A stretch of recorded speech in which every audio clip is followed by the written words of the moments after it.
You think about everyone else that's a reasonable human being that doesn't want to sell something. I think that it's usually because they haven't either consumed enough of it or the product's just not that great. Like, people talk about stuff that they really enjoy all the time. What I actually think why people don't want to do the work is because to them the work is about going to find somebody to sell something to, rather than finding somebody that you can help with your knowledge and experience. And that's when it's like, oh, I don't want to do this.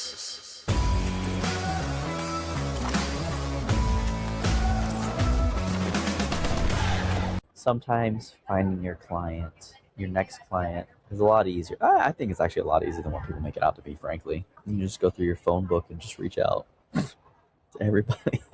If you message every single person in your contact list 100%, you would get a client. Now, you'll probably lose a couple friends, but they're probably They probably weren't your friends to begin with. Fact. If you spent an hour every week nurturing and creating relationships in a Facebook group, if you engaged with people's content on Instagram, if you're an in-person trainer and you went up and talked to 100 people in a week, all of those will yield a client. No one wants to do the work, though. That's actually the issue. I mean, I don't know if I agree with that. I think that a lot of people, I think people inherently don't know what to do. And when I say that, I mean, conceptually it makes sense. And I think a lot of entrepreneurs probably struggle with this, or people that have issues, is that conceptually they know the big picture wave tops, right? Like, I know if I want to lose weight, I should avoid eating as much, or I should exercise a little more. I think where the wheels come off for most people is the tactical, practical how-tos, and having a tight enough feedback loop to know what's working, what's not working, versus what people are making up in their head. And so, I don't know where my head goes with that.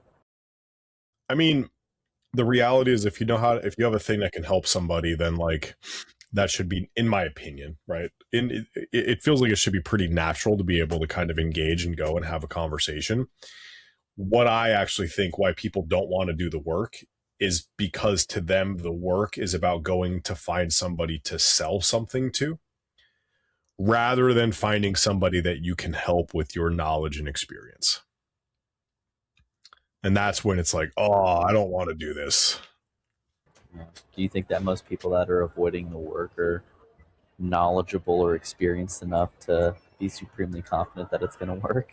No, 100% no. I mean, that's one absolute reason why it's a part of the problem, is a lot of times it turns into this whole, is there a layer? Do I know? Can I confidently say the thing? Like, that's a piece of it for sure. Mm-hmm. But also, again, like, so many people have an aversion to selling somebody something, but at the same point, if you like, hey, if I can guarantee you're going to get a thing, and let's say that thing is worth 10 grand, you should be willing to ask anybody for any amount up to 10 grand for the thing, like, relentlessly. When you think about the people that are most confident when they're selling something, are the people that know it works without a shadow of a doubt, for the people that obviously are a good fit for it, or they are the world's biggest scammers. Well, they just don't give a shit. Yeah. Shameless, because they are there for themselves. And you think about everyone else that's a reasonable human being that doesn't want to sell something. I think that it's usually because they haven't either consumed enough of it or the product's just not that great. Like, people talk about stuff that they really enjoy all the time. You talk about your Giants, games all the time.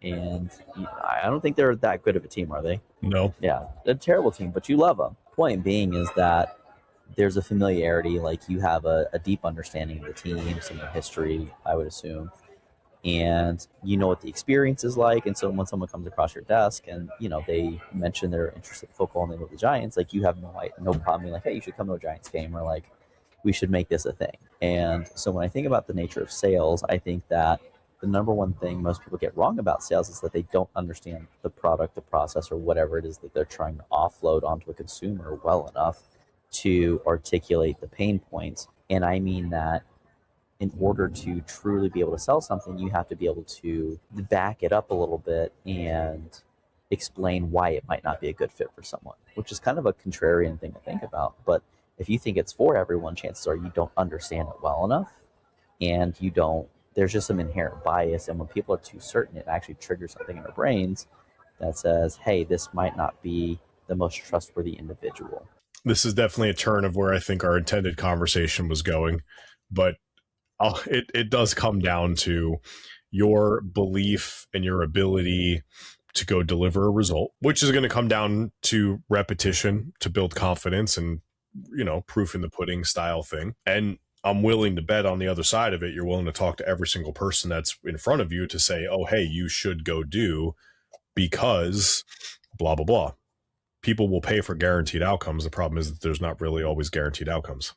Especially in the service delivery industry, it really seems like the certainty that someone can approach that with is effectively just like reducing the time to something, or again increasing the feedback loop. And I think this is when, and again this is probably a different topic for a future conversation, but like when people don't know what they're doing, they start doing, they have no idea if it's working or not, because it's such a delayed gratification of how quickly someone's body is going to change. Yeah. And so that's what the coach kind of helps them stay on track. But to tie this down to the original conversation, which is like, where do you find your next client? I think that in my opinion, it comes down to where are the people hanging out that you want to work with.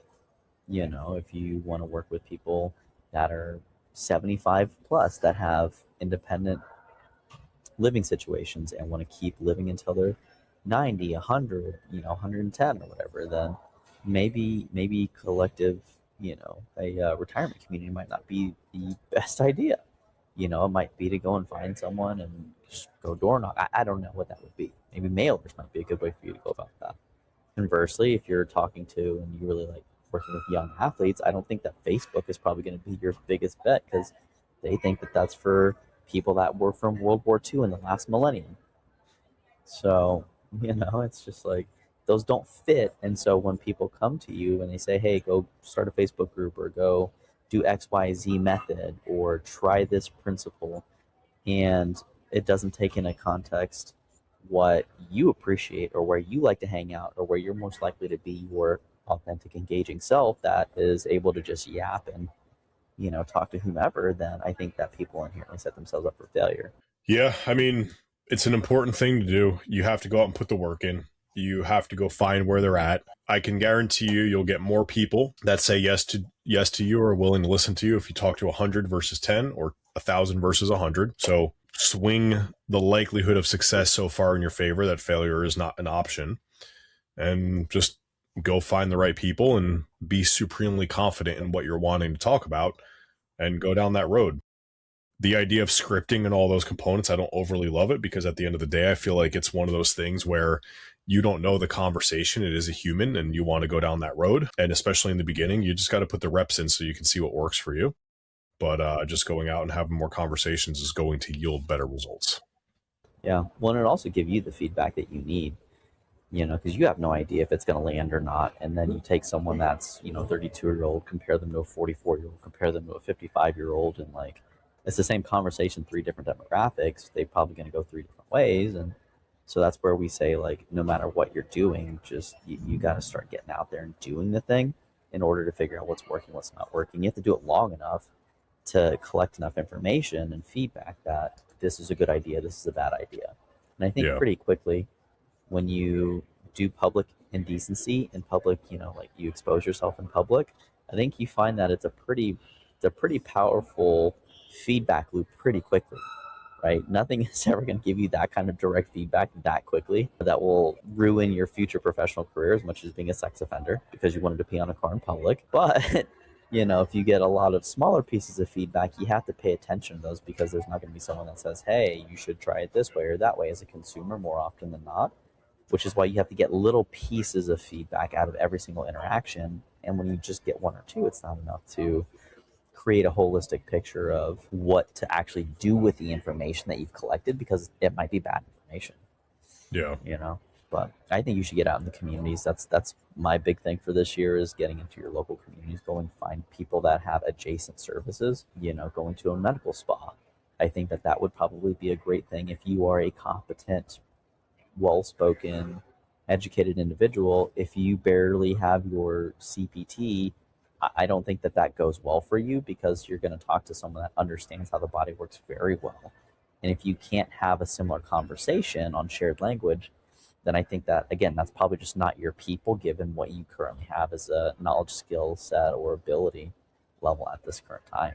Doesn't mean you can't get there, but you want to punch one level up is usually what I like to say. It's a quick one today, folks, but hopefully that was helpful. And at the end of the day, just go do the thing. Go talk to people. Go learn more. Go be confident. That's really the big thing.